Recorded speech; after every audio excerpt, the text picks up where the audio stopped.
प्रतीक्षा चतुर्वेदी। और यार आज की वीडियो सीसैप वाले स्टूडेंट्स के लिए है। आज है 22 जुलाई 2026। बहुत इंपॉर्टेंट डेट है आपके लिए। क्यों? क्योंकि लेट्स आपने जोसा की काउंसलिंग में पार्टिसिपेट किया था। अब वहां पे अगर डॉक्यूमेंट एरर की वजह से, किसी भी वजह से आपकी कैटेगरी जो है वो अपडेट नहीं हुई थी, जनरल के हिसाब से आपने पूरी काउंसलिंग में पार्टिसिपेट किया था, तो अभी आपके पास मौका है। आज 22 जुलाई 2026 से आपका जो कैटेगरी रिस्टोरेशन है उसकी ऑनलाइन रिक्वेस्ट आप डाल सकते हैं, आप उसको ठीक करा सकते हैं। और लास्ट डेट कब है इसकी? कल, मतलब कि 23 जुलाई तक। अब इसका क्या बेनिफिट है यार? लेट्स से आपने अपने डॉक्यूमेंट्स गलत अपलोड कर दिए थे, वो क्लियर नहीं थे किसी भी रीजन की वजह से, अगर आपकी कैटेगरी जो नहीं लग पाई थी जोसा की काउंसलिंग में, आप एक ऐसे स्टूडेंट हैं जो जोसा की काउंसलिंग से अब सीसैप में आ रहे हैं, तो आपके पास ऑप्शन है कि आप अभी अपनी कैटेगरी के हिसाब से, क्योंकि यार कैटेगरी का बहुत बेनिफिट होता है, क्या बात कर रहे हो तुम लोग, तो कैटेगरी जो है आप उसको रिस्टोर करा सकते हैं। अगर लेट्स से कोई क्वेरी है रजिस्ट्रेशन में या फिर रेस्टोरेशन में, तो आप उसको 24 जुलाई तक क्लेम कर सकते हैं। ये है, उसके बाद शुरू होगा सीसैप की काउंसलिंग। तो फाइनली जो सीट वेकेंट होंगी, कहीं ना कहीं मैंने ऑलरेडी एक्चुअली एक वीडियो बना रखी है, आप जाओ चैनल पे देखो कितनी सीट्स वेकेंट हैं, तो कहीं ना कहीं आपकी 13,700 के करीब सीट्स वेकेंट रहने के इस बारी चांसेस हैं। वो सारी सीट्स डिस्प्ले हो जाएंगी 28 जुलाई को। तो यार 28 जुलाई को आपको पता चल जाएगा कितनी सीट्स हैं। अब NITs में कितनी हैं, IIITs में कितनी है, GFTIs में कितनी है, ब्रांच वाइज आपको मैंने पूरी की पूरी सीट का डिवीजन बताया हुआ है। लॉन्ग वीडियो पड़ी हुई है, जाओ देख लो, बहुत इंपॉर्टेंट वीडियो है, आपकी पूरी की पूरी सीसैप की काउंसलिंग में हेल्प हो जाएगी। अगेन हम बात कर रहे थे कि कब से एग्जैक्टली शुरू होगा, तो रजिस्ट्रेशन की जो प्रोसेस है वो आपके 28 जुलाई से ही शुरू हो जा रही होगी। उसके बाद ये पूरा का पूरा शेड्यूल है जिसके बारे में हम आपके सामने हैं, बात करते रहेंगे। आगे बढ़ते हैं, देखते हैं कि यार आखिर आप अगर सीसैप की काउंसलिंग में पार्टिसिपेट कर रहे हो, तो सीसैप की काउंसलिंग में GFTIs जिनको आप बहुत ही वेटेज कम देते हैं, अच्छी GFTIs कौन सी हैं, उनके बारे में आज हम बात करेंगे। Top 10 GFTIs। लेट्स से आप एक ऐसे स्टूडेंट हैं, NITs नहीं मिल रहे, IIITs नहीं मिल रहे, रैंक ज़्यादा है, तो आपको GFTIs मिल सकती हैं। कौन सी टॉप GFTIs हैं, वो कैसे मिलेंगे, या फिर चलो IIITs NITs आपकी रैंक पर आपको कौन सी मिलने के चांसेस, उनमें कौन सी ब्रांच मिलेगी, कैसे चॉइस फिलिंग करनी है, सारी बातें करेंगे। तो वीडियो को एंड तक देखना। चैनल को सब्सक्राइब नहीं किया है तो चैनल को सब्सक्राइब कर दो। आ जाओ शुरू करते हैं। यार देखो, टॉप 10 GFTIs के बारे में बात करेंगे। फीस क्या है, प्लेसमेंट क्या है, किस कट ऑफ पर मिलेगी, सारी बातें होंगी। तो सबसे पहले लिस्ट में क्या आएगा, गैस कर सकते हो? ऑफ कोर्स कर सकते हो, चंडीगढ़ का हमारा कॉलेज। उससे पहले वाई सीसैप। यार अगर आपको लेट्स से IIT वाले बच्चों की बात नहीं करूंगी, वो आपको सीसैप से नहीं मिलता है, लेकिन अभी भी अगर आपको IIITs चाहिए, NITs चाहिए, GFTIs में एडमिशन लेना है, आपके पास ऑप्शन है। बहुत सारी सीट्स वेकेंट रहती हैं, 13,700 सीट्स आपकी वेकेंट रहने के इस बारी चांसेस हैं, और उसमें से 6,000 के करीब सीट जो हैं, इनफैक्ट 6,000 थोड़ी सी ज्यादा ही होंगी 6,000 से, वो सिर्फ और सिर्फ GFTIs में खाली रहने के चांसेस हैं। तो व्हाई नॉट, क्यों ना टारगेट करें। अब अच्छी GFTIs कौन सी हैं उनके बारे में बात कर लेते हैं। तो सबसे पहला PEC चंडीगढ़। अब इस कॉलेज की अगर मैं बात करूं, तो यहाँ पे CSC जैसी ब्रांच कहीं ना कहीं आपको 15,000 पे मिल जाएगी, EC जैसी ब्रांच 24,000 पे मिल जाएगी, और मैकेनिकल तो 48,000 तक भी मिलने के चांसेस रहते हैं। तो जो भी students, trust me when I से दिस, जब ये 40,000 से 80,000 के बीच के जो स्टूडेंट्स हैं ना, सबसे ज़्यादा मूवमेंट यहीं देखने को मिलता है, सबसे ज़्यादा बेनिफिट सीसैप की काउंसलिंग में इन्हीं स्टूडेंट्स को होता है। तो सही तरीके से चॉइस फिलिंग करोगे, सही तरीके से काउंसलिंग करोगे, तो आपको आपकी एक सीट मिल जा रही होगी। लेकिन कैसे करूं मैं चॉइस फिलिंग, मुझे तो पता ही नहीं है कहाँ सीट्स वेकेंट हैं, कहाँ सीट्स वेकेंट नहीं है। तो सीट मैट्रिक्स देखना एक अच्छी बात है। कहीं अगर आपको 0 सीट दिख भी रही है, तो ट्रस्ट मी, मत फंसना उस चीज़ में। आपको लेट्स से कहीं पे दिख रही है कि सीट जो है किसी भी ब्रांच की, वो कितनी है, 0 है, तो आपको इसमें नहीं फंसना है। हो सकता है कि राउंड 2 में किसमें, राउंड 2 में आपको वहाँ पे सीट, कोई स्टूडेंट किसी और काउंसलिंग में पार्टिसिपेट कर रहा है, वो जो है ये सीट छोड़ के वहाँ अपनी स्टेट की काउंसलिंग की सीट ले ले, तो राउंड 2 में कई बार सीट्स वेकेंट रह जाती हैं, तो राउंड 2 में ज़्यादा अच्छे ऑप्शंस बन जाते हैं। इसलिए सीट मैट्रिक्स 0 देख के अगर कोई कॉलेज आपको मिलने के चांसेस हैं वो आप नहीं ले रहे हैं तो बहुत ही गलत तरीका है। अब कॉलेज मिलने के चांसेस तो हैं, बट पता कैसे चलेगा कि मुझे मेरी रैंक के हिसाब से कौन से कॉलेजेस मिल रहे हैं? तो यार दोनों चीज़ें मैं बता देती हूँ आपको, कैसे चॉइस फिलिंग करनी है और कैसे आपको पता चलेगा कि कॉलेजेस कैसे मिलेंगे। तो इसके लिए आपको कुछ नहीं करना है, ये हमारी वेबसाइट है, गूगल पे जाओ studentkhabri.com टाइप करो, आपको हमारी वेबसाइट दिखेगी। इंजीनियरिंग के सेक्शन में प्रेडिक्टर्स में आ जाना, आपको यहाँ पे सीसैब का जो है प्रेडिक्टर दिखेगा, ये रहा सीसैब का प्रेडिक्टर। आपने क्या किया, इसको देखो, बहुत नॉमिनल से चार्जेस हैं जिनको देख के आप इस टूल को यूज़ कर सकते हैं। एंड ट्रस्ट मी, बहुत थोड़े से पैसों के लिए आपको ऐसा बिल्कुल भी नहीं करना है कि बिल्कुल पुराने ईयर का डेटा आप देख रहे हैं। बहुत सारी सीट्स ऐड हुई हैं यार, IITs की बात तो चलो नहीं कर रहे हैं, लेकिन IIITs की बात करें, IIITs में बहुत सारे इलाहाबाद की IIIT में सीट्स ऐड हुए हैं। तो जो सीट्स ऐड हुई हैं उनके बारे में स्टूडेंट्स को पता ही नहीं था, तो जोसा में उन्होंने वो सीट मिस कर दी। अब वो भी तो सीसैब में आएंगी, तो NITs हैं, IIITs हैं, आपको बिल्कुल भी मिस नहीं करनी है अपनी रैंक और कैटेगरी के हिसाब से। तो हमने क्या किया, सीसैब का प्रेडिक्टर परचेज किया, यहाँ पे अपनी रैंक पुट करो, मान लो आपकी रैंक आ रही है 78,000, हमने पुट कर दी। आपकी जो भी कैटेगरी है कैटेगरी पुट कर दो, आज के लिए ओपन सेलेक्ट कर लेते हैं, कोटा लगा दो अगर कोई है, ईयर, जेंडर, ब्रांच, सारी चीजें सेलेक्ट करके प्रेडिक्ट पे क्लिक करोगे तो यहाँ पे जो भी कॉलेजेस, जो भी ब्रांचेस मिल रही हैं वो आपको पता चल जाएंगी। जैसे यहाँ पे देखो, आपको NIT पटना में सिविल मैकेनिकल जैसी ब्रांच मिल रही है, पूरी की पूरी आपके पास ऑप्शंस दिख रहे हैं। आप किस रैंक पर मिलेगी, किस राउंड में मिलेगी, किस कोटा के थ्रू मिलेगी, सारी चीजें जो है वो आपको पता चल जाएंगी। और भी NITs के ऑप्शन आ गए, कहाँ ECE मिल रहा है, कहाँ CSC मिल रहा है, वो किस क्लोजिंग रैंक पर मिलेगा, लेकिन किस कोटा के थ्रू मिलेगा, किस राउंड में मिलेगा, सारी चीज़ें आपको पता चल जाएंगी। अब यहाँ से लिस्ट बना लो कि आपको अपने लिए कौन से कॉलेज, अपनी पहले ब्रांच डिसाइड कर लो कि मुझे ये ब्रांच लेनी है, और उसके बैकअप में भी कुछ ब्रांचेस रखना, और उसके बाद लिस्ट बना लो कि मेरी जो ब्रांच है वो कौन कौन सी कॉलेज में जो है मिल रही है। उसकी लिस्ट एक बार बना ली तो चलेंगे हम चॉइस टूल्स पे। अब चॉइस टूल्स में यहाँ पे आपको जो है सीसैब का चॉइस फिलिंग टूल दिखेगा। ऑलराइट, ये रहा। अब हमको क्या करना है, इसको भी परचेज कर लेना है, बहुत नॉमिनल से, सिर्फ सर्वर चार्ज जो है वो हम कॉस्ट करते हैं। अब देखो यहाँ पे आपको अपनी रैंक पुट करनी है, लेट्स से अगेन अभी क्या कंसिडर किया था 78, चलो 78,000 पुट कर देते हैं।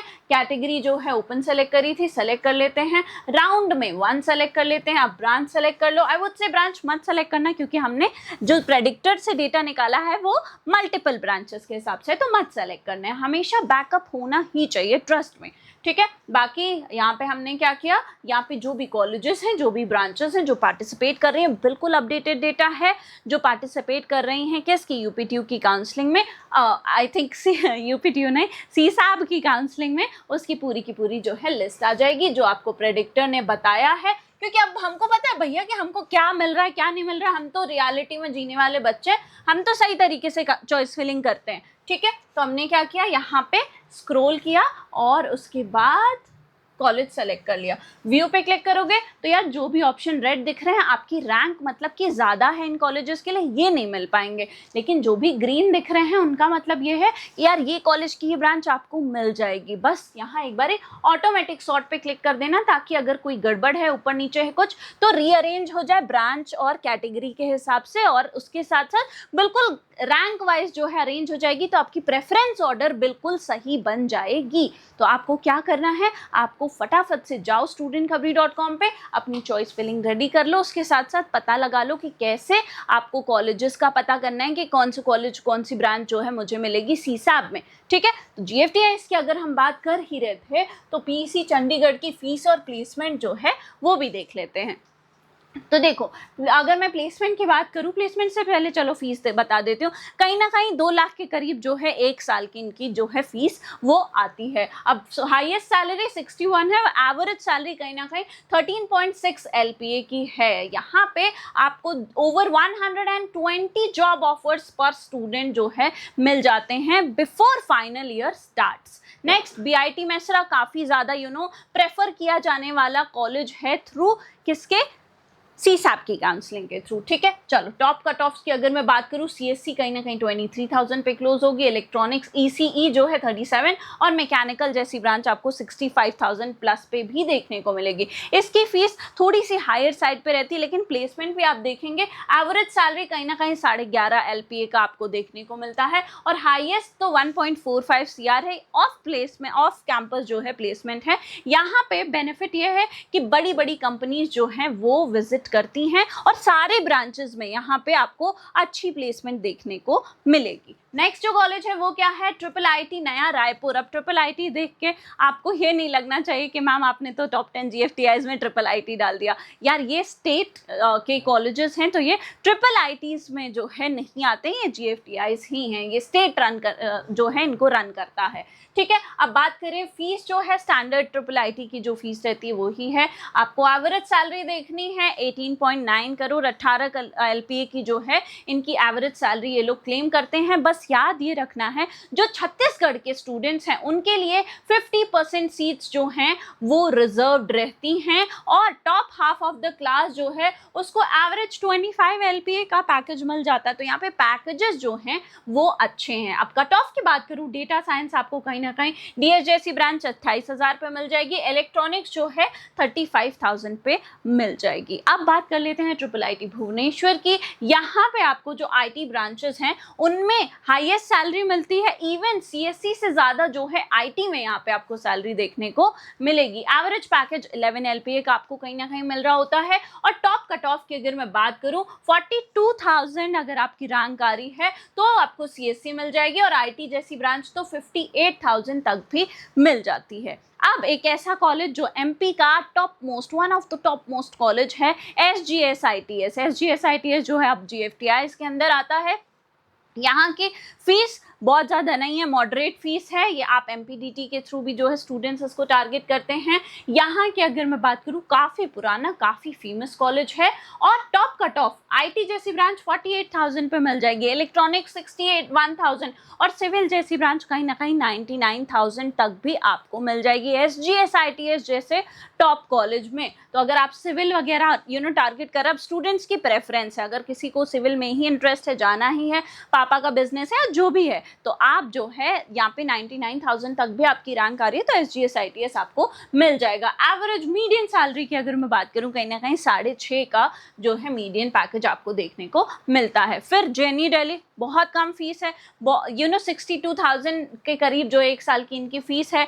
एवरेज पैकेज कहीं ना कहीं 7.9 LPA का आपको यहाँ पे देखने को मिलता है। अब लो फीस में जो है आपको अच्छा सा दिल्ली का कैंपस मिल रहा है तो आप ये कॉलेज ले सकते हैं, एक्सपोजर आपको अच्छा मिलता है। कंप्यूटर साइंस जैसी ब्रांच 33,000, इलेक्ट्रॉनिक्स ECE जैसी ब्रांच 47,000 पे यहाँ पे आपको मिल जाएगी। 6,000 सीटें जो है GFTIs में इस बार खाली रहने के चांसेस हैं, तो आपको अपनी रैंक और कैटेगरी के हिसाब से सही तरीके से अगर चॉइस फिलिंग करोगे तो एक अच्छी GFTI मिल जाएगी। बाकी आपकी रैंक जो भी आ रही, कॉलेज ही चाहिए तो फिर तो बहुत सारे ऑप्शन जो हैं वो बच जाते हैं। फिर यूनिवर्सिटी ऑफ हैदराबाद, अब यहाँ पे आपको कहीं ना कहीं कैंपस इनका बड़ा है और ये अब सिर्फ ये 5 ईयर कोर्सेज जो हैं वो आपको ऑफर करते हुए दिखेंगे। एवरेज सैलरी 12 LPA का है, तो यहाँ पे CSC जैसी ब्रांच जिसका मैंने क्या बोला 5 ईयर कोर्स, उसकी 42,000 जो है कहीं ना कहीं इस बार आपको कट ऑफ देखने को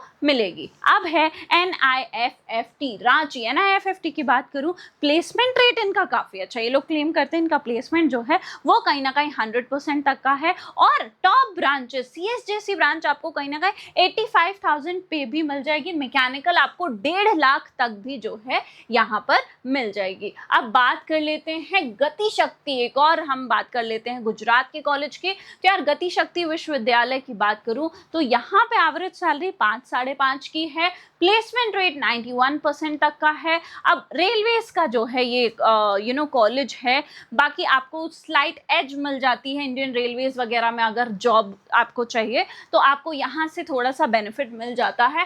टॉप कट ऑफ की बात करूँ, AIDS जैसी ब्रांच आपको 86,000 पे मिल जाएगी और 1,12,000 तक आपको सिविल जैसी ब्रांच जो है मिल जाएगी। उसके बाद बात कर लेते हैं रिसर्च एंड मैनेजमेंट।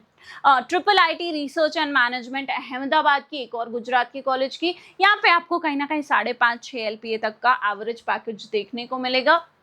उसके बाद टोटल कट ऑफ की, टॉप कट ऑफ की मैं बात करूं तो कहीं ना कहीं आपको 79,000 तक भी CSC मिल जाएगी और मैकेनिकल जैसी ब्रांचेस तो 2 लाख तक भी मिल जाएंगी। बस याद ये रखना है, जैसे छत्तीसगढ़ का बताया था वैसे यहाँ पे भी 50% सीट जो हैं वो गुजरात के स्टूडेंट्स के लिए जो है रिजर्व्ड रहती हैं। तो ये है कॉलेजेस की लिस्ट, इसकी एवरेज सैलरी क्या है, आपको फीस का लेवल क्या है, सारी की सारी चीज़ें यहाँ पे है, आप कंपेयर कर सकते हैं। और GFTI टारगेट कर रहे हो, IIIT टारगेट कर रहे हो, NIT टारगेट कर रहे हो, कुछ भी टारगेट कर रहे हो, CSAT की काउंसलिंग में अगर आप बैठ रहे हैं तो सबसे पहले पता लगा लो कि एग्जैक्टली मुझे मेरी रैंक पे कौन से कॉलेजेस मिल रहे हैं। वो आपको प्रेडिक्टर बता देगा और सही तरीके से चॉइस फिलिंग करने के लिए अभी भी देर नहीं हुई है। जो भी स्टूडेंट जोसा से आ रहे हैं या फिर सिर्फ CSAT में पार्टिसिपेट कर रहे हैं, और या फिर चलो जोसा से आ रहे हो आपको कोई सीट नहीं मिली है तो परेशान होने की ज़रूरत नहीं है, मिल जाएगी सीट, बस चॉइस फिलिंग सही से करना। उसके लिए आप studentkhabari.com के टूल्स को यूज़ कर सकते हो।